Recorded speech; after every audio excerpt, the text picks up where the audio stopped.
അനുഗ്രഹിക്കട്ടെ. കഴിഞ്ഞ ക്ലാസ്സിൽ നമ്മൾ പറഞ്ഞു നിർത്തിയത് അദ്വൈതവാദം അല്ലേ?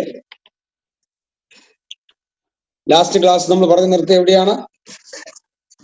ദൈവാസ്തിക്യത്തിനുള്ള തെളിവ് പറഞ്ഞത്. അതില് പ്രപഞ്ചം, പിന്നെ മനുഷ്യ മനസാക്ഷി, മനുഷ്യ മനസാക്ഷി വരെ പറഞ്ഞു നിർത്തി അല്ലേ? ഓക്കെ. ഇനി മതങ്ങൾ എന്നുള്ള വിഷയമാണ് പഠിക്കാൻ പോകുന്നത്. മതങ്ങൾ, ദൈവത്തെക്കുറിച്ചും ദൈവാസ്തിക്യത്തെക്കുറിച്ചും ഇതര പഠിപ്പിക്കലുകളുണ്ട്. അതിൽ ഒന്ന് നമ്മൾ കഴിഞ്ഞ ക്ലാസ്സിൽ പഠിച്ചത് ദൈവാസ്തിക്യത്തിനുള്ള തെളിവുകളാണ്. അതിലൊന്ന് പ്രപഞ്ചം എന്നുള്ളതാണ്. പ്രപഞ്ചത്തിലൂടെ എങ്ങനെ ദൈവം വെളിപ്പെടുത്തിയിരിക്കുന്നു, മനുഷ്യൻ അതിനെ എങ്ങനെ കാണുന്നു എന്നുള്ളതാണ്. രണ്ടാമത്തത് മനുഷ്യ മനസാക്ഷി. ദൈവാസ്തിക്യത്തിന് സാക്ഷ്യം വഹിക്കുന്നത് മനുഷ്യന്റെ മനസാക്ഷിയാണ്. ഇവൻ നിരീശ്വരവാദിയാണെങ്കിലും ഏത് വ്യക്തിയാണെങ്കിലും അവസാനം ദൈവമേ എന്നൊന്ന് വിളിച്ചിട്ട് എന്ത് ചെയ്യത്തുള്ളൂ? ഇവിടം വിട്ടു പോകത്തുള്ളൂ. അപ്പോൾ മനുഷ്യന്റെ മനസാക്ഷിയിൽ എപ്പോഴും ദൈവം എന്നൊരു ശക്തി ഉണ്ട് എന്ന് അത് അറിഞ്ഞോ അറിയാതെയോ അവൻ ഉൾക്കൊള്ളുന്ന വിഷയമാണ്.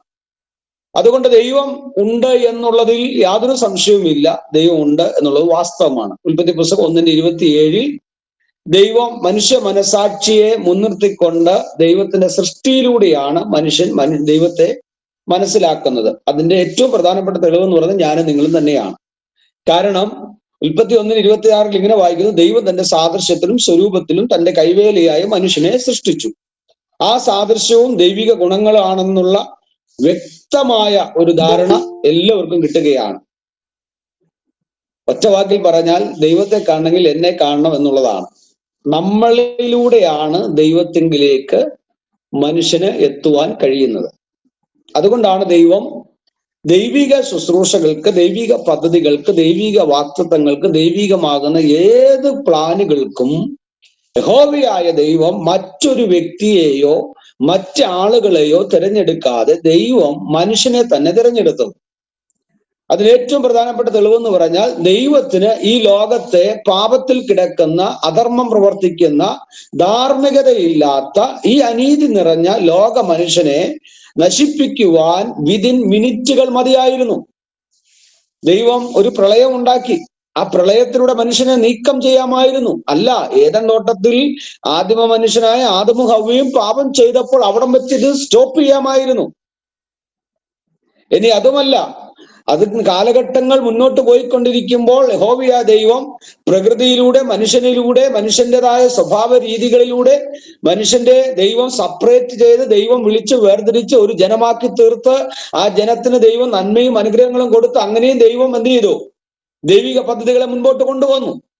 പ്രവാചകന്മാരെ ദൈവം അയച്ചു, ന്യായാധിപന്മാരെ ദൈവം അയച്ചു, രാജാക്കന്മാരെ ദൈവം അയച്ചു. ഇവരൊന്നും പോരാനിട്ട് ദൈവം അടുത്ത ഒരു കാലഘട്ടത്തിൽ യഹോവയായ ദൈവം സ്വന്തം പുത്രനെ ഈ ലോകത്തിലേക്ക് അയച്ചു.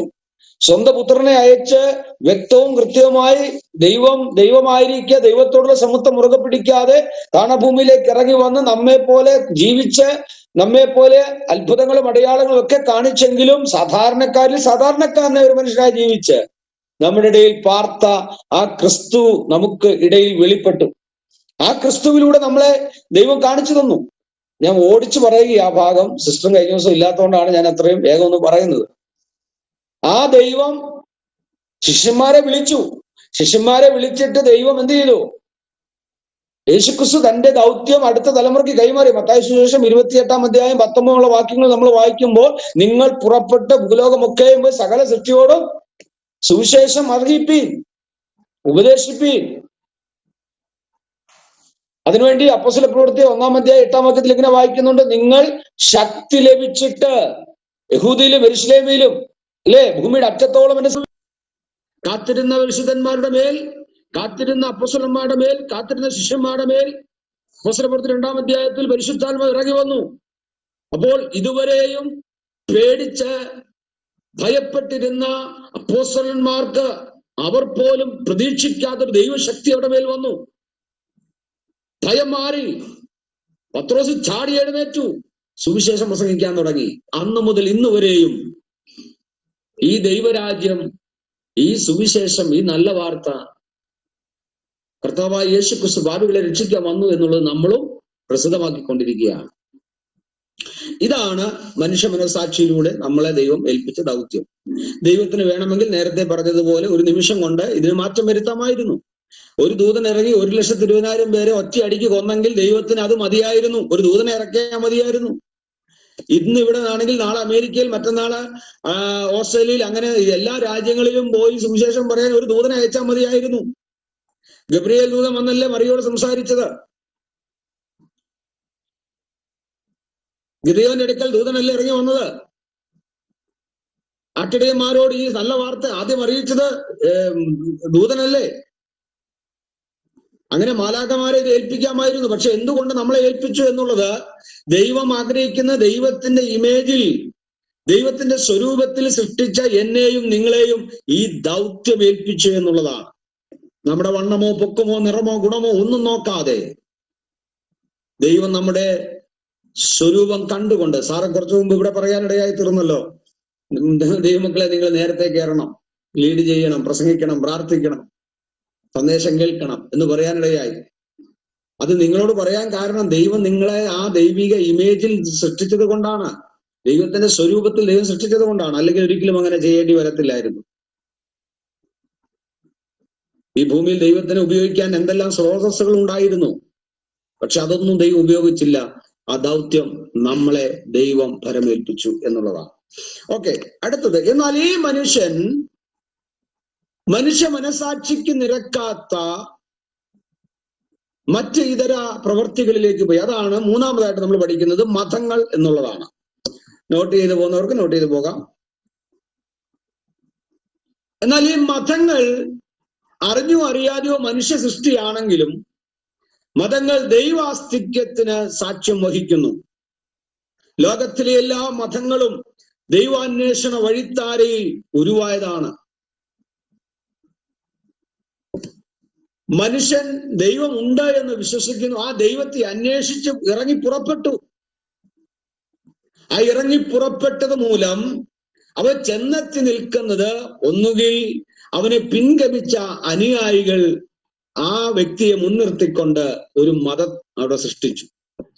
അതുകൊണ്ടാണ് യേശുദാസ് പാടിയൊരു പാട്ടുണ്ട്, നിങ്ങളെല്ലാം കേട്ട് കാണൂല്ലേ. ദൈവം മനുഷ്യനെ സൃഷ്ടിച്ചു, മനുഷ്യൻ മതങ്ങളെ സൃഷ്ടിച്ചു, മതങ്ങൾ ദൈവങ്ങളെ സൃഷ്ടിച്ചു. ദൈവം ഒന്നേ ഉള്ളൂ, ആ ദൈവം മനുഷ്യനെ സൃഷ്ടിച്ചു. മനുഷ്യൻ മതങ്ങളെ സൃഷ്ടിച്ചു, മതങ്ങൾ ദൈവങ്ങളെ സൃഷ്ടിച്ചു. അങ്ങനെ മനുഷ്യൻ കല്ലിലും മണ്ണിലും തൂണിലും തുരുമ്പിലും ഒക്കെ ദൈവം ഉണ്ട് എന്ന് വിശ്വസിച്ചു കൊണ്ടിരിക്കുകയാണ്. എല്ലാ മതങ്ങളും ഈശ്വരാസ്തിക്യത്തെ ഉറപ്പിക്കുന്നുണ്ട്. കാരണം ഏത് മതങ്ങളിൽ നമ്മൾ ചെന്ന് പെട്ടാലും ആ മതങ്ങൾ പഠിപ്പിക്കുന്നുണ്ട്, ഒന്നുകിൽ അനശ്വരനായ ദൈവം അനന്തവിഹായസിൽ വിരാജിക്കൊണ്ടിരിക്കുന്ന ദൈവം, വിശ്വകർമ്മങ്ങൾ, മഹാത്മാക്കൾ എന്നു വേണ്ട സകല സാങ്കേതിക വിദ്യകളും കണ്ടുപിടുത്തങ്ങൾ നടത്തിയിട്ടുണ്ടെങ്കിലും ഇതിനെല്ലാം പിന്നിൽ മനുഷ്യൻ അറിഞ്ഞോ അറിയാതെയോ വിശ്വസിക്കുന്നുണ്ട് ഒരു ദൈവമുണ്ട് എന്നും, ദൈവത്തിന്റെ ഒരു ആസ്തിക്യം എന്ന് പറഞ്ഞാൽ അനശ്വരനായ ഒരു ദൈവം ഉണ്ട് എന്നുള്ള വിശ്വാസം. കഴിഞ്ഞ ദിവസം നിങ്ങൾ കണ്ടു കാണും, നിങ്ങൾ ന്യൂസിലൊക്കെ വായിച്ചോ എന്ന് എനിക്കറിയത്തില്ല, ഏറ്റവും ലേറ്റസ്റ്റ് പിക്ചർ നാസ പുറത്തുവിട്ടിട്ടുണ്ട് സൂര്യന്റെ. കണ്ടായിരുന്നു? ആ സൂര്യൻ ഒരു അഗ്നിവലയത്തിനകത്ത് ചില ഗർത്തങ്ങളും അതിനോടനുബന്ധിച്ച് ഇങ്ങനെ കണക്ട് ചെയ്ത് ചങ്ങല പോലെ ഹീലിയവും ഒക്കെ കത്തിക്കൊണ്ടിരിക്കുന്ന ഒരു പിക്ചർ. ഇതെല്ലാം അവർ പറയുമ്പോൾ ഇതുവരെയും 7 അയലോക്കത്ത് എത്തിയിട്ടില്ല കേട്ടോ സൂര്യന്റെ, എന്നിട്ടാണ് അവർ പറയുന്നത്. എങ്കിലും ലേറ്റസ്റ്റ് പിക്ചർ അവർ പുറത്തു വിട്ടത്. ആ പിക്ചർ പുറത്തു വിടുമ്പോഴും പറയുന്നതൊന്നുണ്ട്, എന്തോ ഒന്ന് ബിഹൈൻഡ് അസ്, ഇതിനപ്പുറത്തുണ്ട് അല്ലേ, എന്തോ ഒന്ന് ഇതിനപ്പുറത്ത് ഉണ്ട്, നമ്മളത് വിശ്വസിച്ചേ മതിയാകുകയുള്ളൂ. നഗ്നനേത്രങ്ങൾ കൊണ്ട് കാണാൻ കഴിയാത്ത എന്തോ ഒന്ന്. എന്നാൽ ആ മനുഷ്യൻ ചെന്നെത്തിയത് യഥാർത്ഥമായ ദൈവത്തിലല്ല. എല്ലാ മതങ്ങളും ഈശ്വരാസ്തിക്യത്തെ ഉറപ്പിക്കുന്നുണ്ടെങ്കിലും ഈശ്വരാസ്തിക്യ ബോധത്തിൽ അടിയുറപ്പിച്ച ആചാരങ്ങളും അനുഷ്ഠാനങ്ങളുമാണ് മതങ്ങളിൽ അന്തർലീനമായിട്ടുള്ളത്. ശ്രദ്ധിച്ചാലും യഥാർത്ഥ ദൈവത്തിൽ എത്തുവാൻ കഴിയാതെ, യഥാർത്ഥ ദൈവത്തെ മനസ്സിലാക്കാൻ കഴിയാതെ ഈ ഈശ്വരാസ്തിക്യ ബോധത്തിൽ മനുഷ്യൻ ചെന്നെത്തി നിൽക്കുന്നത് എന്താണ്? ഏത് മതങ്ങൾ എടുത്ത് പഠിച്ചാലും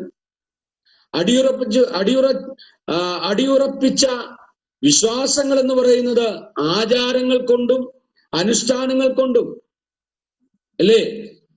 മതം എന്ന് പഠിക്കുമ്പോൾ തന്നെ മതം എന്ന വാക്കിന് നമ്മള് ഡിവൈഡ് ചെയ്ത് പഠിച്ചാൽ ഇങ്ങനെയാണ്: ആചാരങ്ങൾ കൊണ്ടും അനുഷ്ഠാനങ്ങൾ കൊണ്ടും അന്തർലീനമായിരിക്കുന്ന ഒന്നാണ് മതം. ഇതില്ല എങ്കിൽ മതമില്ല. അതുകൊണ്ടാണ് ക്രിസ്തു മതം ലേറ്റസ്റ്റ് ആയിട്ട് നമ്മുടെ കൺമുമ്പിൽ നമ്മൾ കണ്ടുകൊണ്ടിരിക്കുന്ന മതത്തിന്റെ ഒരു പേരാണ് ക്രിസ്തു മതം.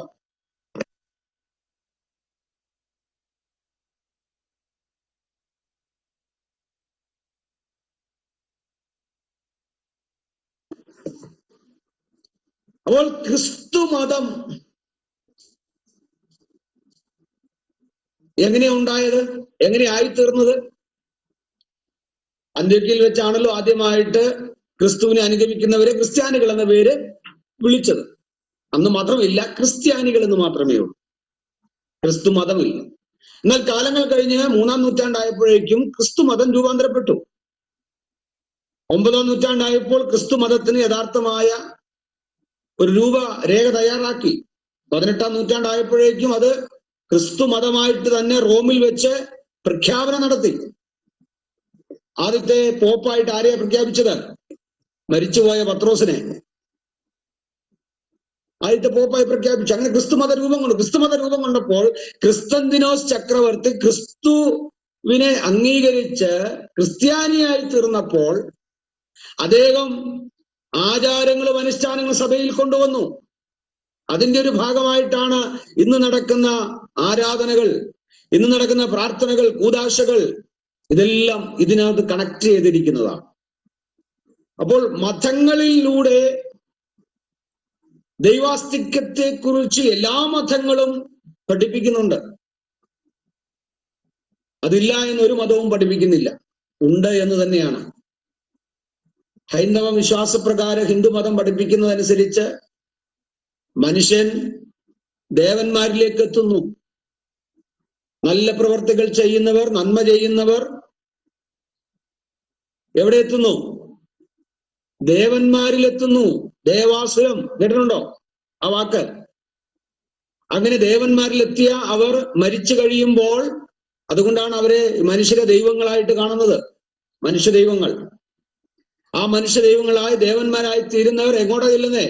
ബ്രഹ്മാവിൽ ചെന്നലിയുന്നു. എവിടെ ചെന്നലിയുന്നു? ബ്രഹ്മസ്ഥ ഭുവനോ ഭവന്തു എന്ന് പറഞ്ഞാൽ ബ്രഹ്മാവിൽ ചെന്ന് അലിയുന്നു എന്നുള്ളതാണ്. ഇനി ആരെങ്കിലും നന്മ ചെയ്യാതെ ദൈവത്തിൽ വിശ്വസിക്കാതെ ആണ് പോകുന്നതെങ്കിൽ അവർക്കുള്ള ശിക്ഷയാണ് ആ മനുഷ്യൻ മരിച്ചാൽ മനുഷ്യന്റെ ആത്മാവ് മറ്റൊരാത്മാവായി, എന്ന് പറഞ്ഞാൽ പട്ടിയുടെയോ പൂച്ചയുടെയോ അല്ല പോത്തിന്റെയോ ഒക്കെ ആത്മാവായിട്ട് വീണ്ടും വരുന്നു, ദുരിതം അനുഭവിക്കുന്നു.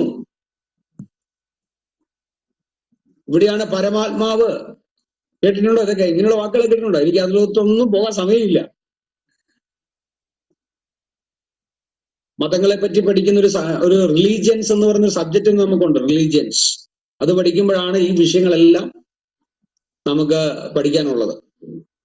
എല്ലാ റിലീജിയൻസിനെയും, യഹൂദ മതം തുടങ്ങി ഇന്ന് കാണപ്പെടുന്ന കൺമുമ്പിൽ കാണുന്ന സകല മതങ്ങളെ പറ്റിയും പഠിക്കാനുണ്ട്. അപ്പോൾ അങ്ങനെ മനുഷ്യന് മരിച്ചു കഴിഞ്ഞാൽ മനുഷ്യനൊരു ആത്മാവുണ്ട് എന്നും ഈ ആത്മാവ് നന്മ ചെയ്തവരാണെങ്കിൽ, ജീവിച്ചിരിക്കുമ്പോൾ നന്മ പ്രവർത്തിച്ചവരാണെങ്കിൽ ദൈവത്തിലേക്ക് അലിയുന്നു, ബ്രഹ്മാവിലേക്ക് അലിയുന്നു എന്നും, ഇല്ലാത്തവർ വീണ്ടും അവർ മറ്റേതെങ്കിലും അസുരന്മാരായിട്ട് അല്ലേ, അല്ലെങ്കിൽ മറ്റേതെങ്കിലും വിഭാഗത്തിൽപ്പെട്ട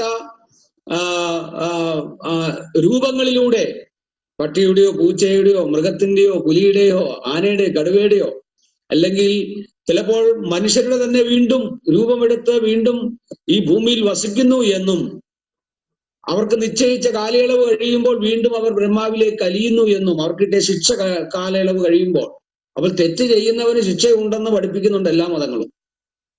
അപ്പോൾ ഇങ്ങനെയൊക്കെ മനുഷ്യന് വീണ്ടും ഒരു വാസമുണ്ടെന്നും വീണ്ടും ഒരു ജീവിതമുണ്ടെന്നും ഒക്കെ എല്ലാ മതങ്ങളും എന്ത് ചെയ്യുന്നുണ്ട്? പഠിപ്പിക്കുന്നുണ്ട്. പിന്നെ ഒരു ബോധവും ഇല്ലാത്തവ മാത്രമേ പറയുന്നുള്ളൂ ഇതൊക്കെ തന്നെയാണ് ജീവിതം, ഇതിനപ്പുറത്തേക്കൊന്നും ഇല്ല എന്ന്.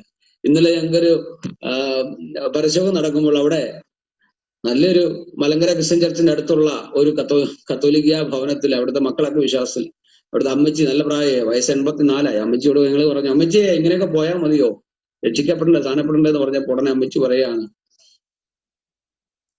ഞാനൊരു ദൈവത്തിൽ വിശ്വസിക്കുന്നുണ്ട്, അത് വിട്ടൊരു പരിപാടിയില്ല, ദൈവം ഒന്നേ ഉള്ളൂ, നിങ്ങളൊന്നും പറയണ്ട. അമ്മച്ചി ഇന്ന് മരിച്ചാൽ നിത്യജീവൻ എവിടെയാ? ആത്മാവ് എവിടെ വസിക്കും? ആദ്യമൊക്കെ എവിടെയെങ്കിലൊക്കെ പോക്കോളും. എന്ത് പറയാനോ. ഓക്കെ, അപ്പൊ അങ്ങനെ മനുഷ്യന് ഒരു ആരാധനയും ആരാധനാക്രമങ്ങളും ദൈവവും ദൈവത്തിലുള്ള വാസവും ദൈവികമായ കാഴ്ചപ്പാട് ചിന്തകളും ഉണ്ട് എന്നും അതിനൊരു ആചാരവും അനുഷ്ഠാനങ്ങളും മുൻനിർത്തി അതിനു വേണ്ടിയുള്ള പ്ലാനുകളും പദ്ധതികളും തയ്യാറാക്കുന്നുണ്ടെന്നും ദൈവം ഉണ്ട് എന്നും ദൈവാസ്തിക്യം, മനസ്സിലായോ, അനന്തമായ മനുഷ്യ പ്ലാനുകൾക്കും ചിന്തകൾക്കും അപ്പുറമായി വസിക്കുന്ന ഒരു ശക്തിയുണ്ട് എന്നും മതങ്ങൾ എന്ത് ചെയ്യുന്നുണ്ട്? പഠിപ്പിക്കുന്നുണ്ട്.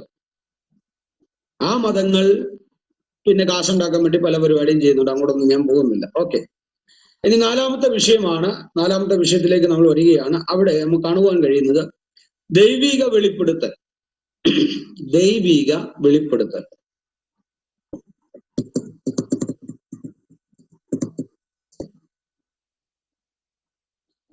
ഇവിടെ നമ്മൾ പഠിക്കുമ്പോൾ കാണുന്ന ദൈവാസ്തിക്യത്തെ കുറിച്ച് ദൈവം തന്നെയാണ് ദൈവാസ്തിക്യത്തെ എന്ത് ചെയ്തിരിക്കുന്നത്? വെളിപ്പെടുത്തിയിരിക്കുന്നത്. ഇതിനെ സാക്ഷ്യം വഹിക്കുന്നത് ആരാണ്? ദൈവം തന്നെയാണ്. ഇതിന് സാക്ഷ്യം വഹിക്കുന്നത് ദൈവം തന്നെയാണ്. ദൈവിക ശക്തിയും ദിവ്യത്വവും ലോകാരംഭം മുതൽ ദൈവം തന്നെ എന്ത് ചെയ്യുന്നുണ്ട്? വെളിപ്പെടുത്തിയിട്ടുണ്ട്, അല്ലേ? ഈ ഭൂമിയുടെ ആരംഭം മുതൽ. അതിലൊന്നാമത്തെ ഏറ്റവും നല്ല എക്സാമ്പിൾ വിശുദ്ധ വേദപുസ്തകം തന്നെയാണ് തരുന്നത്. ഉൽപ്പത്തി പുസ്തകം 3-ാം അധ്യായം 10-ാം വാക്യത്തിലേക്ക് വരുമ്പോൾ അതിന് താഴോട്ടുള്ള ഭാഗങ്ങളിൽ വായിക്കുമ്പോൾ, വെയിലാറിയപ്പോൾ യഹോവയായ ദൈവം എന്ത് ചെയ്തു? തോട്ടത്തിൽ നടക്കുന്ന ഒച്ച ശബ്ദം ആദം കേട്ടു, ആദിമ മനുഷ്യർ കേട്ടു.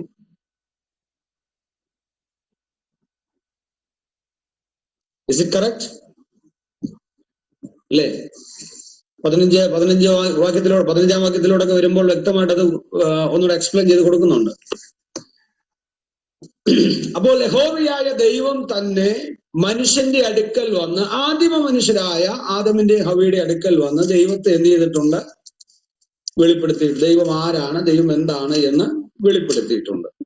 ഓക്കെ, അവിടെ നമുക്ക് കാണുവാൻ കഴിയുന്നത് 8-ാം വാക്യത്തിലാണ് അവിടെ വായിക്കുന്നത്, വെയിലാറിയപ്പോൾ യഹോവയായ ദൈവം തോട്ടത്തിൽ നടക്കുന്ന ഒച്ച അവർ കേട്ടു. മനുഷ്യനും ഭാര്യയും യഹോവയായ ദൈവം തങ്ങളെ കാണാതിരിക്കുവാൻ തോട്ടത്തിലെ വൃക്ഷങ്ങളിടയിൽ ഒളിച്ചു. അപ്പോൾ ദൈവം തന്നെയാണ് ദൈവത്തെ വെളിപ്പെടുത്തിയത്. ഇനി അടുത്തത്, യഹോവയായ ദൈവം രണ്ടാമത് വെളിപ്പെടുത്തിയത് എവിടെന്ന് ചോദിച്ചാൽ 4-ാം അധ്യായത്തിലേക്ക് വരുമ്പോൾ അതിന്റെ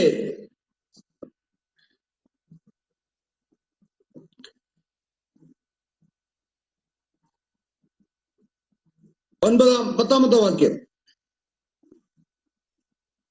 9-ാമത്തെ വാക്യം മുതൽ അവിടെയൊക്കെ വായിക്കുമ്പോൾ കാണുന്നുണ്ട്. 9-ാം വാക്യം, പിന്നെ യഹോവ കായീനോട്, നിന്റെ അനുജനായ ഹാബേൽ എവിടെയെന്ന് ചോദിച്ചതിന്, ഞാൻ അറിയുന്നില്ല, ഞാൻ എന്റെ അനുജന്റെ കാവൽക്കാരനാണോ എന്ന് ചോദിച്ചു. അല്ലേ? എന്നവൻ പറഞ്ഞു, ഞാൻ എന്റെ അനുജന്റെ കാവൽക്കാരനാണോ എന്ന് അവൻ പറഞ്ഞു. ഇവിടെ നിങ്ങൾക്ക് എന്ത് മനസ്സിലായി? യഹോവയായ ദൈവം ആദിമ മനുഷ്യനായ ആദമിന്റെ ഹവ്വയുടെ അടുക്കൽ എപ്പോഴും വരാറുണ്ടായിരുന്നു, സംസാരിക്കാറുണ്ടായിരുന്നു. വെയിലാറുമ്പോൾ തന്നെ താൻ വെളിപ്പെടുത്തി അവരുടെ ഇടയിൽ സംസാരിക്കുമായിരുന്നു, അല്ലേ? അതിനുശേഷം ദൈവം മാറി നിന്നോ? ഇല്ല. അതിനുശേഷം ചേട്ടനും അനിയനും തമ്മിൽ അടിപിടി ബഹളം, ഒരാരാധനയുടെ പേരിൽ അവരുണ്ടാക്കിയ കൃഷിഫലം അടിച്ചോണ്ട് പോയതിനല്ല, മോഷ്ടിച്ചതിനല്ല, കട്ടതിനല്ല, കൃഷി നശിപ്പിച്ചതിനല്ല, സ്വത്ത് പിടിച്ചു പറിച്ചു കൊണ്ടുപോയതിനല്ല, ആരാധനയുടെ പേരിൽ ദൈവത്തെ ആരാധിച്ചതിന്റെ പേരിൽ ഇന്നും ഇതേ അടി നടക്കുന്നുണ്ട്. ആരാധനയുടെ പേരിൽ. അത്രയും പറഞ്ഞ് അത് വിടുകയാണ്. ഇന്നും അതേ അടി ആരാധനയുടെ പേരിലാണ് നടക്കുന്നത്. ഓക്കെ, നമ്മുടെ വിഷയത്തിലേക്ക് വരാം. അപ്പോൾ യഹോവയായ ദൈവം അവിടെ നടന്ന പ്രശ്നത്തിന്റെ നടുവിൽ ഒരാൾ എന്ത് ചെയ്തു? വധിച്ചു. കുലപാതകം നടന്നു. ആദ്യത്തെ കുലപാതകം. സ്വന്തം സഹോദരനെ വധിച്ചു. എന്നാൽ ചോദ്യം ചെയ്യാൻ ആരുമില്ല. നമ്മുടെ വിഷയം, നമ്മുടെ പ്രധാനപ്പെട്ട പോയിന്റ്, ചോദ്യം ചെയ്യാൻ ആരുമില്ല എന്ന് തോന്നിയ കായീന് ചോദ്യവുമായി ആര് വെളിപ്പെട്ടു? യഹോവയായ ദൈവം വെളിപ്പെട്ടു. നിങ്ങൾ അത് നോട്ട് ചെയ്ത് വെക്കണം കേട്ടോ. ഇതൊന്നും നമ്മുടെ നോട്ടിലുള്ള കാര്യങ്ങളല്ല.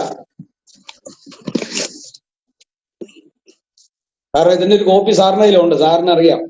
ഇതൊന്നും നോട്ടിലുള്ളതല്ല. ഉൽപ്പത്തി പുസ്തകം 4-ാം അധ്യായം 9-ാം വാക്യത്തിൽ പിന്നെ യഹോവ കായീനോട്, നിന്റെ അനുജനായ ഹാബേൽ എവിടെ എന്ന് ചോദിച്ചതിന്, ഞാൻ അറിയുന്നില്ല, ഞാൻ എന്റെ അനുജന്റെ കാവൽക്കാരനോ എന്ന് അവൻ പറഞ്ഞു. അതിന് അവൻ അരുളിച്ചത്, നീ എന്ത് ചെയ്തു? നിന്റെ അനുജന്റെ രക്തത്തിന്റെ ശബ്ദം ഭൂമിയിൽ നിന്ന് എന്നോട് നിലവിളിക്കുന്നു. ഇപ്പോൾ നിന്റെ അനുജന്റെ രക്തം നിന്റെ കയ്യിൽ നിന്ന് ഏറ്റുകൊള്ളുവാൻ വായ് തുറന്ന ദേശം നീ വിട്ട് ശാപഗ്രസ്തനായി പോകണം.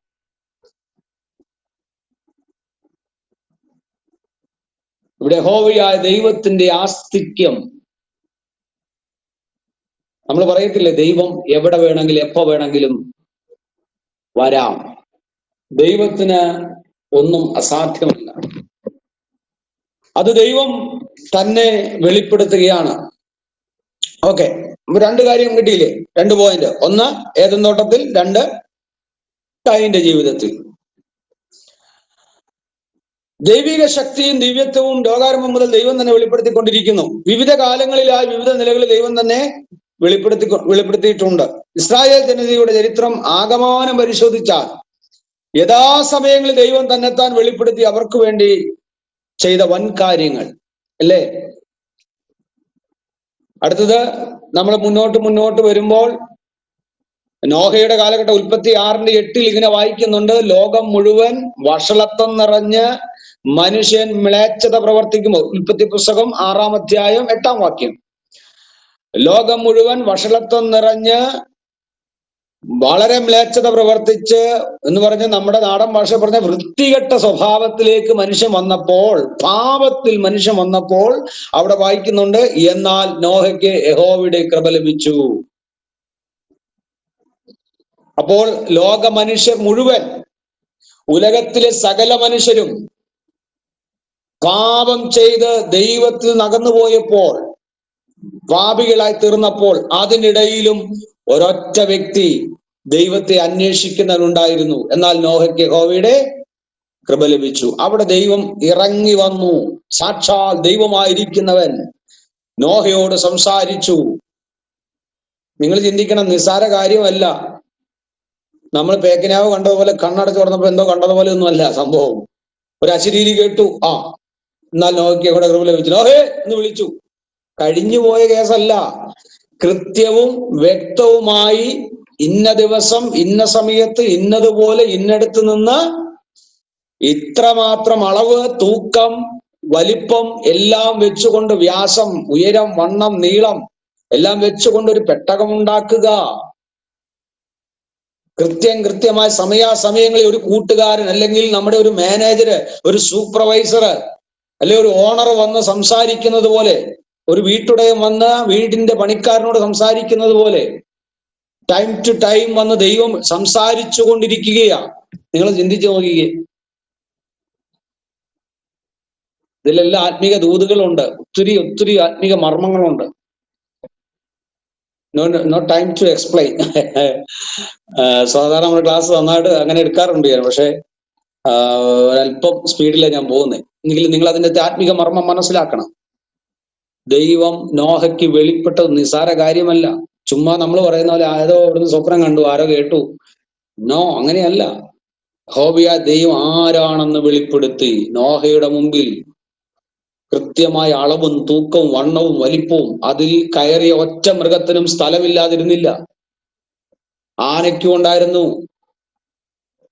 പക്ഷികൾക്കും ഉണ്ടായിരുന്നു, എല്ലാത്തിനും പാർക്കുവാൻ പാർപ്പിടവും മനുഷ്യന് വസിക്കുവാൻ വാസസ്ഥലവും ഉണ്ടായിരുന്നു. ഓക്കെ, നമ്മൾ നെക്സ്റ്റിലേക്ക് പോവുകയാണ്. യഹോവയാ ദൈവം അബ്രഹാമിനെ വിളിച്ചിറക്കി. ചുമ്മാ വിളിച്ചിറക്കിയിട്ട് നീ എതിലേലും പൊക്കോളാൻ പറഞ്ഞില്ല. സമയാസമയങ്ങളിൽ വ്യക്തവും കൃത്യവുമായി ഇടപെട്ടുകൊണ്ടിരുന്നു. കാണിപ്പാനിരിക്കുന്ന ദേശം എന്നേ പറഞ്ഞോളൂ, വഴിയൊന്നും പ്രത്യേകം പറഞ്ഞില്ല. പക്ഷെ ഇറങ്ങി പുറപ്പെട്ടു. എന്നാൽ ചില സമയങ്ങളിൽ അബ്രഹാം ഡിപ്രഷനായപ്പോൾ, മനസ്സ് വേദനിച്ചപ്പോൾ, നിരാശനായപ്പോൾ, ഭയപ്പെട്ടപ്പോൾ, ഭാരപ്പെട്ടപ്പോൾ, അവിടെയെല്ലാം സമയാസമയങ്ങളിൽ അബ്രഹാമിനോട് ദൈവം ഇടപെട്ടു. ആകാശത്തിലെ പറവകളെ നോക്കുവിൻ, വിതയ്ക്കുന്നില്ല, കൊയ്യുന്നില്ല, കളപ്പുരയിൽ കൂട്ടിവെക്കുന്നില്ല. എന്നിട്ട് അബ്രഹാമിനോട് പറയുകയാണ്, നീ ഇറങ്ങി, നീ എന്തിനാ ഭാരപ്പെടുന്നത്, നീ എന്തിനാ വിഷമിക്കുന്നത്, നീ ഇറങ്ങി എന്നത് ചെയ്യണം. എന്ത് ചെയ്യാൻ പറഞ്ഞു? ആകാശത്തിലേക്ക് നോക്ക്, നക്ഷത്രങ്ങൾ നിനക്ക് എണ്ണാൻ പറ്റുമോ? കടൽക്കരയിലെ മണൽ നിനക്ക് എണ്ണി തിട്ടപ്പെടുത്താൻ കഴിയുമോ? ഇല്ല. അതുപോലെ നിന്റെ സന്തതിയാകും. അവിടെയാണ് വായിക്കുന്നത്, ഇതാ തനിച്ചു പാർക്കുന്ന ഒരു ജനം, ജാതികളുടെ കൂട്ടത്തിൽ എണ്ണപ്പെടുന്നതുമില്ല. ആ ജനത്തെ നോക്കിയല്ലേ പറഞ്ഞേ, ഇസ്രായേൽ ജനം കടന്നുപോയ സാഹചര്യങ്ങളിൽ അയൽ രാജാക്കന്മാർ വഴിമാറിക്കൊടുത്തു. കാരണം അവർ പറഞ്ഞു, നിങ്ങൾ ഇവിടെ പാർക്കരുത്, ഞങ്ങൾക്ക് നിങ്ങളെ വഹിക്കാൻ കഴിയില്ല. ഒരു ജനത്തെ നിങ്ങൾ ചിന്തിച്ചു നോക്കുകയും, നടന്നു വരുന്ന ഒരു ജനത്തെ, സഞ്ചരിച്ചു വരുന്ന ജനത്തെ വഹിക്കാൻ കഴിയില്ലായിരുന്നു. അത്രമാത്രം ഉണ്ടായിരുന്നു ആ ജനം. അവരെവിടെ ചെന്ന് പാർത്താൽ അവിടെ മരുഭൂമിയായിത്തീരും. കാരണം ഇത്ര എണ്ണത്തിന് വയറ് നിറയണ്ടേ. എന്നാൽ മരുഭൂമിയിൽ കൊണ്ടുപോയി ദൈവം എന്ത് ചെയ്തു? മന്ന കൊടുത്ത്, അവരെ കാടയിറച്ചി കൊടുത്ത്, വെള്ളം കൊടുത്ത് അവരെ വഴി നടത്തി. അവിടെ ഇസ്രായേൽ ജനത്തിന്റെ ജീവിതത്തിലും ദൈവം വെളിപ്പെടുത്തി. ദൈവം ആരാണ് എന്ന് വെളിപ്പെടുത്തി. തന്റെ ആസ്തിക്യം. അവിടെ മൃഗമില്ലെങ്കിലും, പക്ഷികളില്ലെങ്കിലും, വെള്ളമില്ലെങ്കിലും,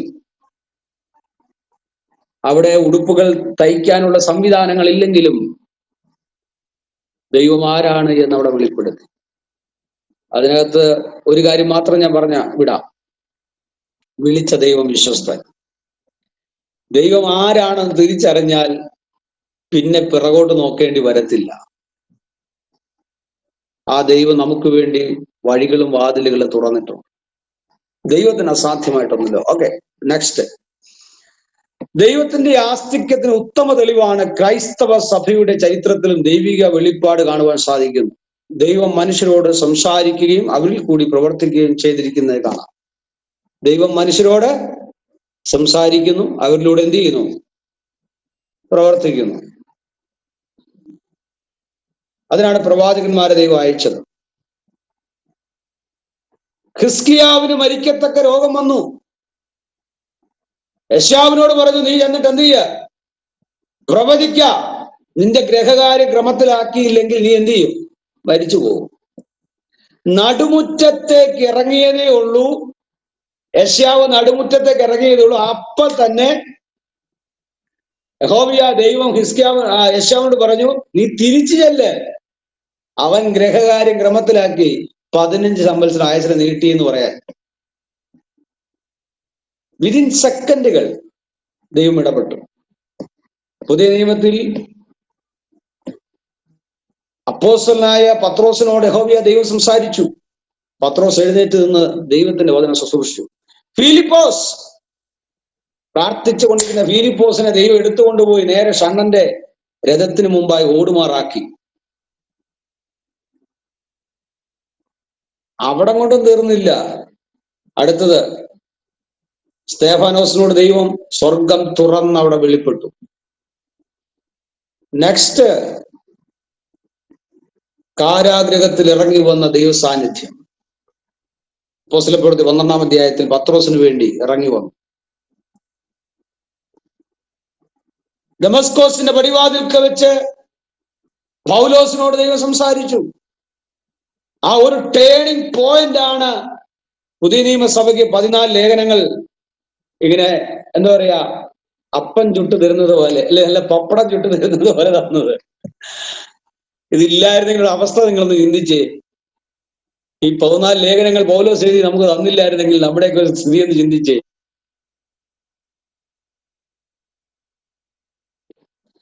ഇതുണ്ടായിട്ടും ഇന്ന് ദൈവഭയം ഇല്ലാതെ ജീവിക്കുന്നു. ഇതുണ്ടായിട്ടും ഇതിന്റെ യാതൊരുവിധ മഹാത്മ്യവും വെളിപ്പെടുത്താതെ ജീവിക്കുന്നു. എന്നാൽ പുതിയ നിയമസഭയ്ക്ക് പൗലോസിലൂടെ അത് വെളിപ്പെട്ടു. എന്തിനു പറയുന്നു? അപ്പോസ്തലപ്രവൃത്തി 28-ാം അധ്യായത്തിലേക്ക് വരുമ്പോൾ 27-28 അധ്യായങ്ങളിൽ കപ്പൽ ഛേദം വന്നു. കപ്പലിന്റെ അടിത്തട്ടി കിടക്കുന്ന പൗലോസിനോട് ദൈവത്തിന്റെ ദൂതൻ ഇറങ്ങി സംസാരിച്ചു. മെലീത്ത ദ്വീപിൽ ദൈവം ഇറങ്ങി വന്ന് പൗലോസിനോട് സംസാരിച്ചു. നീ റോമിൽ നിൽക്കേണ്ടവനാണ്. അപ്പൊ ദൈവത്തിന്റെ ആത്മാവ് സംസാരിച്ചു. എന്തിനു പറയുന്നു? ഇന്നും ദൈവാത്മാവ് നിങ്ങളോട് സംസാരിക്കുന്നില്ലേ? ഇന്നും നാം ക്ഷീണിച്ച് മടുത്തു പോകുമ്പോൾ ദൈവാത്മാവല്ലേ നമ്മോട് ഇടപെടുന്നത്? ദൈവാസ്തിക്യത്തിന്റെ പ്രാധാന്യത ഇന്നും നിന്നു പോയിട്ടില്ല. പരിശുദ്ധാത്മാവിനാൽ ദൈവം ദർശനത്തിലൂടെ, വെളിപ്പാടിലൂടെ, ദൈവവചനത്തിലൂടെ നമ്മോട് ഇന്നും ദൈവം സംസാരിക്കുന്നു. അതിനാണ് യോഹന്നാന്റെ സുവിശേഷം 1-ാം അധ്യായം 1-ാം വാക്യം ഇങ്ങനെ വായിക്കുന്നു: ആദിയിൽ വചനമുണ്ടായിരുന്നു, വചനം ദൈവത്തോടു കൂടിയായിരുന്നു, വചനം ദൈവമായിരുന്നു. ഇതെല്ലാം ഞാൻ പറഞ്ഞു പോകുമ്പോൾ നോട്ട് ചെയ്ത് പോണേ. അങ്ങനെ മനുഷ്യനോട് ദൈവം സംസാരിക്കുക മാത്രമല്ല, പിന്നെ മനുഷ്യരുടെ ദൈവം എന്ത് ചെയ്യുന്നുണ്ട്? പ്രവർത്തിക്കുന്നുണ്ട്. പത്രോസും യോഹന്നാനും ദേവാലയത്തിങ്കിലേക്ക് പോകുമ്പോൾ അല്ലേ, അവിടെ മുടന്തനായ വ്യക്തി ഭിക്ഷ അയച്ചു കൊണ്ടിരിക്കുമ്പോൾ വെള്ളിയും പൊന്നും ഞങ്ങൾക്കില്ല, നാസറേനായ യേശുവിനെ എഴുന്നേൽക്കാൻ പറഞ്ഞു. പൗലോസിന്റെ പ്രസംഗം കേട്ട് ഉറങ്ങി മത്യാസ് താഴെ വീണ് ആള് തട്ടിപ്പോയി. പക്ഷേ പൗലോസ് അവിടെ ഉണ്ടായിരുന്ന ഒറ്റ പ്രാർത്ഥനയിൽ മത്യാസ് ഉയർത്തെഴുന്നേറ്റു. അപ്പൊ മരിച്ചവർ ഉയർത്തു, രോഗികൾക്ക് സൗഖ്യമുണ്ടായി. ഇന്നും ജീവിക്കുന്ന ദൈവം നമ്മുടെ കൂടെയുണ്ട്. അതുകൊണ്ടാണ് യോഹന്നാന്റെ സുവിശേഷം 11-ാം അധ്യായം 40-ാം വാക്യത്തിൽ യേശു കർത്താവ് പറഞ്ഞു, വിശ്വസിച്ചാൽ നീ ദൈവത്തിന്റെ മഹത്വം കാണും. ഓക്കെ, അത്രയും പറഞ്ഞ് ഞാൻ ആ ഭാഗം വിടുകയാണ്. ഇനി 5-ാമത്തെ പോയിന്റ്, വേദപുസ്തകം. വളരെ ചുരുക്കമായി നമുക്ക് പറയാം. ഉൽപ്പത്തി പുസ്തകം മുതൽ വെളിപ്പാട് പുസ്തകം വരെ 66 പുസ്തകങ്ങളിലും ദൈവാസ്തിക്യം നമ്മളെ വെളിപ്പെടുത്തി തരികയാണ്.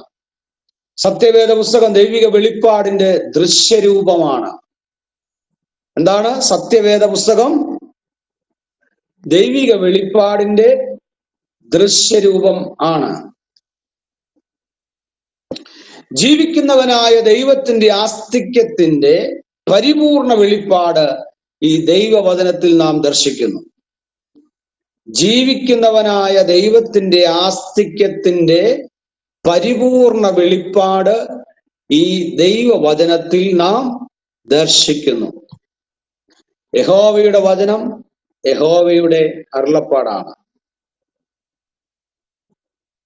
ഇതാണ് ദൈവവചനത്തിന്റെ ആസ്തിക്യത്തിന്റെ തെളിവ്. അത് വേറെ എവിടെയല്ല നമ്മൾ കാണുന്നത്. ഉൽപ്പത്തി പുസ്തകം യോഹന്നാന്റെ സുവിശേഷം 1-ാം അധ്യായം 1 മുതലുള്ള വാക്യങ്ങൾ നമ്മൾ വായിക്കുമ്പോൾ, ആദിയിൽ വചനം ഉണ്ടായിരുന്നു, വചനം ദൈവത്തോടു കൂടിയായിരുന്നു, വചനം ദൈവമായിരുന്നു, ആ വചനം ജഡമായി വെളിപ്പെട്ടു, നമ്മുടെ ഇടയിൽ പാർത്തു, അത് വെളിച്ചമായി തീർന്നു, അല്ലേ? പിന്നെ താഴോട്ട് പറയുന്ന ഭാഗങ്ങൾ നിങ്ങൾ ശ്രദ്ധിച്ചാൽ മതി. അതാണ് വേദപുസ്തകം നമുക്ക് തരുന്ന ദൈവിക ആസ്തിക്യം. ഇനി ആറാമത്തത് യേശുക്രിസ്തു. യേശുക്രിസ്തു നിങ്ങൾ ജസ്റ്റ് എഴുതിപ്പോക്കോ, ഞാൻ അത് ഒന്ന് പറഞ്ഞു വിടാം. വേഗത്തിൽ എഴുതിപ്പോക്കോ. യേശുക്രിസ്തു. യേശുക്രിസ്തുവിന്റെ കന്യകാജനനം. യേശുക്രിസ്തുവിന്റെ കന്യകാജനനം.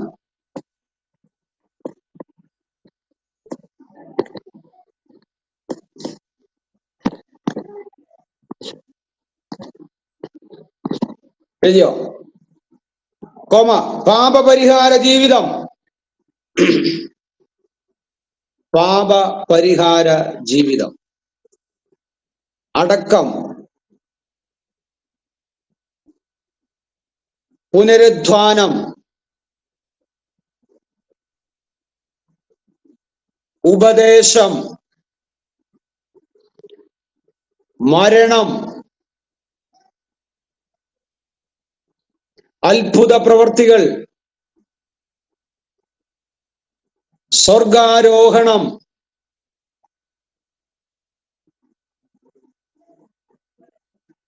ഇവയെല്ലാം ദൈവത്തെ കൂടാതെ വിവരിക്കുക പ്രയാസമേറിയതാണ്.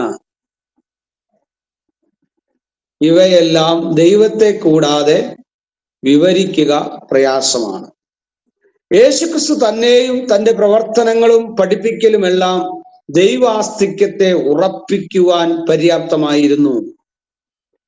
യേശുക്രിസ്തു തന്നെയും തന്റെ പ്രവർത്തനങ്ങളെയും പഠിപ്പിക്കലുമെല്ലാം ദൈവാസ്തിക്യത്തെ ഉറപ്പിക്കുവാൻ പര്യാപ്തമായിരുന്നു.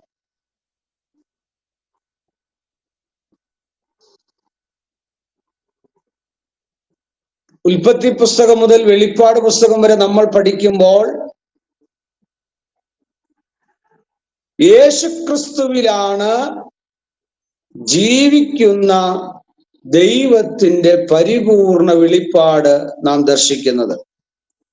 യേശുക്രിസ്തുവിലാണ് ജീവിക്കുന്ന ദൈവത്തിന്റെ പരിപൂർണ വെളിപ്പാട് നാം ദർശിക്കുന്നത്. ഒരു പൂർണ്ണ ദൈവത്തെ കാണണമെങ്കിൽ ക്രിസ്തുവിനെ തന്നെ എന്ത് ചെയ്യണം? നമുക്ക് പഠിക്കണം, മനസ്സിലാക്കണം. അവിടെയാണ് നമുക്ക് ദർശിക്കാൻ കഴിയുന്നത്. ആ റെഫറൻസ് തന്നെ എഴുതിയാൽ മതി. ആ യോഹന്നാൻ 1:1 മുതൽ 3 വരെ ആ സെയിം റെഫറൻസ്. അവിടെ പറയുന്നുണ്ട്, വചനം ജഡമായി തീർന്നു, കൃപയും സത്യവും നിറഞ്ഞവനായി നമ്മുടെ ഇടയിൽ പാർത്തു. അല്ലേ? ഞങ്ങൾ അവന്റെ തേജസ് ദൈവ പിതാവിൽ നിന്ന് ഏകജാതനായവന്റെ തേജസ്സായി കണ്ടു. യോഹന്നാൻ അവനെ കുറിച്ച് സാക്ഷീകരിച്ചു, എന്റെ പിന്നാലെ വരുന്നവൻ എനിക്ക് മുമ്പനായി തീർന്നു. അല്ലേ? അവൻ എനിക്ക് മുമ്പേ ഉണ്ടായിരുന്നു ഞാൻ പറഞ്ഞവൻ ഇവൻ തന്നെ എന്ന് വിളിച്ചു പറഞ്ഞു. അവന്റെ നിറവിൽ നിന്ന് നമുക്ക് എല്ലാവർക്കും കൃപമേൽ കൃപ ലഭിച്ചിരിക്കുന്നു. യോഹന്നാന്റെ സുവിശേഷം 1-ാം അധ്യായം 14 മുതൽ 18 വരെ. താഴോട്ട് വായിച്ചാൽ മതി, ഒത്തിരി കാര്യങ്ങളുണ്ട്. റെഫറൻസ് ഉള്ളത് കൊണ്ടാണ് ഞാനത് പറഞ്ഞു വിടുന്നത്. ഓക്കെ.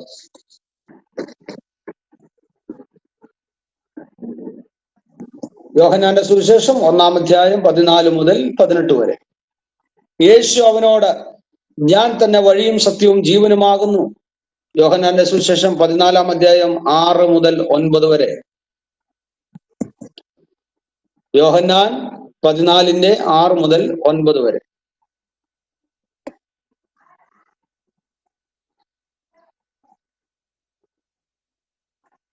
അവിടെ ശിഷ്യന്മാരോട് പറയാ, ഇത്ര കാലം നിങ്ങൾ എന്റെ കൂടെ ഇരുന്നിട്ടും നിങ്ങൾ എന്നെ അറിഞ്ഞില്ലല്ലോ. അതൊരു ഭയങ്കര ചോദ്യം കേട്ടോ. ഇത്ര കാലം ഞാൻ നിങ്ങളോട് ഇരുന്നിട്ടും നിങ്ങൾ എന്നെ അറിഞ്ഞില്ലല്ലോ. അതിലൊരു ഒരു എക്സാമ്പിൾ ഞാൻ ചേർത്ത് പറയാം. ഇന്നും അത് അറിയാത്ത ആളുകളുണ്ട്. നമ്മളൊരു മുടിയനാപുത്രന്റെ കഥ പഠിക്കുന്നുണ്ട്, പ്രോഡിഗൽ സണ്ണിന്റെ. അവിടെ ആ മുടിയനായ പുത്രൻ ചോദിക്കുന്ന ഒരു ചോദ്യം നിങ്ങൾ ശ്രദ്ധിക്കണം. എന്താ ചോദിച്ചേ? അപ്പനോട് അവൻ എന്താ ചോദിച്ചേ?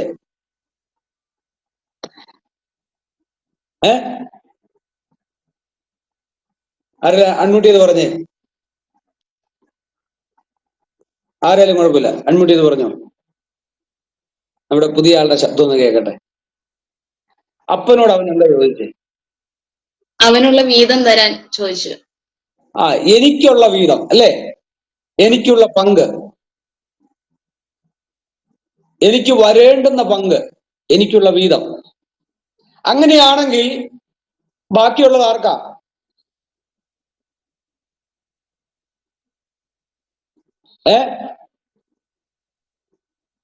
അങ്ങനെയാണ് ബാക്കിയുള്ളത് ആർക്കാ? എനിക്കുള്ള പങ്ക് തരാൻ അവൻ പറഞ്ഞു, അവനുള്ള പങ്ക് കൊടുത്തു. ബാക്കിയുള്ളത് ആർക്കാ? ചേട്ടനുള്ളതല്ലേ? ചേട്ടനും അപ്പൻ. അപ്പനവിടെ നിൽക്കട്ടെ. ഇനി അപ്പന് വീതം മാറ്റിയാലും 3ആയിട്ട് വിഭാഗിച്ചാലും ഒരു വീതം ചേട്ടനുണ്ടല്ലോ. എന്തായാലും പങ്ക് വെക്കുമ്പം പിന്നെ അത് വെച്ചല്ലേ പറ്റുള്ളൂ, എന്നാലല്ലേ 3ആക്കും തികയത്തുള്ളൂ. 3ആയിട്ട് വീതിക്കണമല്ലോ. എന്തായാലും വീതം വെക്കാതിരിക്കാൻ പറ്റിയല്ലോ. ഇവനുള്ള വീതം കൊടുത്തു വിടണമെങ്കിൽ അത് 3ആയിട്ടോ 2ആയിട്ടോ വിഭാഗിച്ചേ പറ്റത്തുള്ളൂ, അല്ലേ? അപ്പൊ അവനുള്ള പങ്ക് കൊടുത്തെങ്കിൽ ബാക്കിയുള്ളത് ചേട്ടനുള്ളതാ. ഈ ചേട്ടനുള്ള വീതം കൈവച്ചുകൊണ്ടാണ് ചേട്ടൻ പറയുന്നൊരു പറച്ചിലുണ്ട്. എന്താ? ഇത്ര കാലം ഞാൻ നിന്റെ കൂടെ ജീവിച്ചിട്ടും ഒരെണ്ണത്തിനെങ്കിലും, ഒരു ചെറിയ ആടിനെങ്കിലും പോട്ടെ, ഒരു കുഞ്ഞു പ്രാവൻ കുഞ്ഞിനെങ്കിലും എനിക്ക് വേണ്ടി നീ അറുത്തില്ലല്ലോ എന്ന്.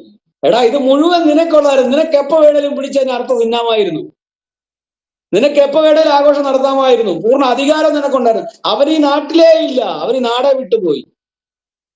അവന്റെ വീതവും കൊടുത്തു വിട്ടു. ഈ ഇപ്പൊ ഉള്ളത് നിനക്കുള്ളതാ.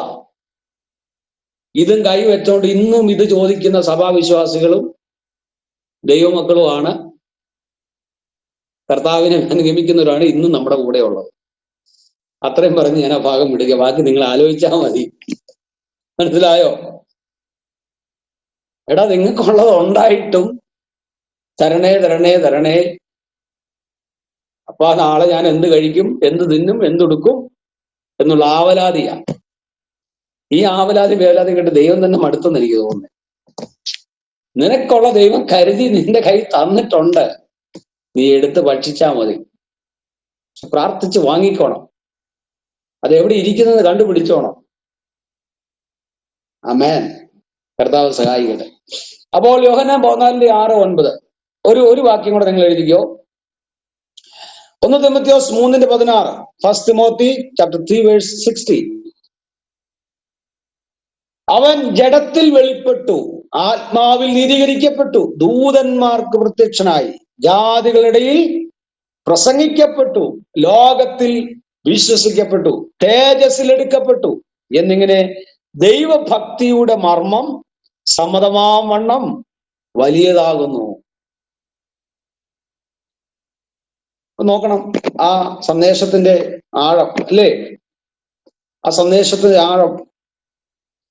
അപ്പോൾ യേശുക്രിസ്തുവിലൂടെ ദൈവാസ്തിക്യം നമുക്ക് വെളിപ്പെട്ട് കിട്ടിയിരിക്കുകയാണ് പൂർണ്ണമായി. ഭാഗികമായിട്ടല്ല കേട്ടോ, ബാക്കിയെല്ലാം ഭാഗികമാ. ഏദൻ തോട്ടത്തിൽ ആദിമ മനുഷ്യൻ കാലൊച്ചയാ കേട്ടെ, പിന്നെ ആ ശബ്ദം കേൾക്കുന്നേ. കായീൻ യഹോവ ദൈവത്തിന്റെ ശബ്ദം മാത്രമേ കേട്ടോളൂ. നോഹ ശബ്ദം മാത്രമേ കേട്ടോളൂ. അങ്ങനെ ഓരോ കാലഘട്ടങ്ങളിൽ വ്യത്യസ്തമായ ഭാഗങ്ങളാണ്. മോശ യഹോവ ദൈവത്തിന്റെ ബാക്ക് മാത്രമേ കണ്ടോളൂ, അല്ലേ? പുറം കാണിച്ചു കൊടുത്തു. എന്നാൽ കർത്താവായ യേശുക്രിസ്തുവിടെ പൂർണ്ണമായി ദൈവാസ്തിക്യം, ദൈവത്വം നമ്മൾ മനസ്സിലാക്കിയിരിക്കുന്നു, കണ്ടിരിക്കുന്നു, അത് വെളിപ്പെടുത്തിയിരിക്കുന്നു. ഓക്കെ, ഇനി അടുത്ത സെക്ഷനിലേക്ക് നമ്മൾ കിടക്കുകയാണ്. ദൈവാസ്തിക്യം കഴിഞ്ഞു. അടുത്ത സെക്ഷൻ നമ്മള് ദൈവത്തിന്റെ ആളത്വം. എന്താണ് ദൈവത്തിന്റെ ആളത്വം? ദൈവത്തെ പറ്റി പലരും ധരിച്ചിരിക്കുന്ന ഒരുപാട് ധാരണകൾ നമ്മൾ ഇത്രയും നേരം ചിന്തിച്ചു, അല്ലേ? പല ധാരണകളാണുള്ളത്. അത് കഴിഞ്ഞ ക്ലാസ്സിലൊക്കെ നമ്മൾ പറഞ്ഞിട്ടുണ്ടായിരുന്നു. ഓരോ തിയറികൾ, ഓരോ പണ്ഡിതന്മാരുടെ പഠിപ്പിക്കലുകൾ ഒക്കെ നമ്മൾ അദ്വൈതവാദം ഓർമ്മയുണ്ടോ? അത് മറക്കില്ല, അത് മറക്കാൻ സാധ്യതയില്ല. അതുപോലെ അക്കോമഡേഷൻ തിയറി, സൂപ്പർവിഷൻ തിയറി ഒക്കെ ഓർമ്മയുണ്ടോ? അതൊക്കെ നമ്മൾ പഠിച്ചു. അപ്പൊ ദൈവത്തിന്റെ ആളത്വം. ഒന്ന്, ദൈവം ഒരു അദൃശ്യ ശക്തിയാണ്. ഇതാണ് പൊതുവിലുള്ള അഭിപ്രായം. ദൈവം ഒരു അദൃശ്യ ശക്തിയാണ്, ഇതാണ് പൊതുവിലുള്ള അഭിപ്രായം.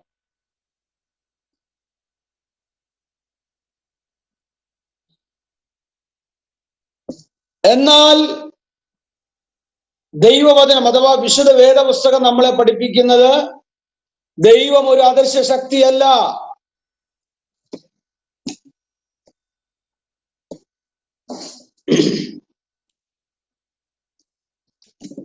ദൈവം ഒരു അദൃശ്യ ശക്തിയാണ് എന്ന പൊതുവിലുള്ള അഭിപ്രായമെങ്കിൽ ദൈവം ഒരു അദൃശ്യ ശക്തിയല്ല.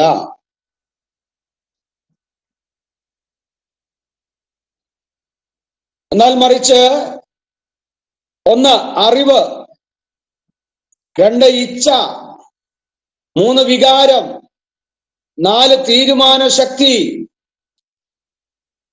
എന്നിവകളുള്ള കേൾക്കുകയും കാണുകയും സ്പർശിക്കുകയും അറിയുകയും പ്രവർത്തിക്കുകയും ചെയ്യുന്ന ജീവനുള്ള ദൈവമാണ്. ഒന്നുകൂടെ പറയാം, എല്ലാം കിട്ടിയെന്ന് വരില്ല. തിരുവചനത്തിൽ വെളിപ്പെടുത്തിയിട്ടുള്ള ദൈവം ഒരു അദൃശ്യ ശക്തിയല്ല, മറിച്ച് അറിവ്, ഇച്ഛ, വികാരം, തീരുമാനശക്തി എന്നിവകളുള്ള കേൾക്കുകയും കാണുകയും സ്പർശിക്കുകയും അറിയുകയും പ്രവർത്തിക്കുകയും ചെയ്യുന്ന ജീവനുള്ള ദൈവമാണ്. യിരെമ്യാവ് 10:10. യിരെമ്യാവ് 10:10. അവൻ ജീവനുള്ള ദൈവവും ശാശ്വത രാജാവും തന്നെ. യിരെമ്യാവ് 10:10. 1 തിമോഥെയോസ് 2:5. അവൻ മനുഷ്യനുമായി സമ്പർക്കം പുലർത്തുകയും മനുഷ്യർക്ക് വേണ്ടി പ്രവർത്തിക്കുകയും ചെയ്യുന്നു. അതുകൊണ്ടാണ് തിമോഥെയോസ് പറയുന്നത്, പൗലോസ് പറഞ്ഞു, ദൈവം ഒരുവനല്ലോ, ദൈവത്തിനും മനുഷ്യർക്കും മധ്യസ്ഥൻ ഒരുവൻ. ദൈവം ഏകനാണ്, ജീവനുള്ള ഏക സത്യ ദൈവം ഒരുവൻ മാത്രം.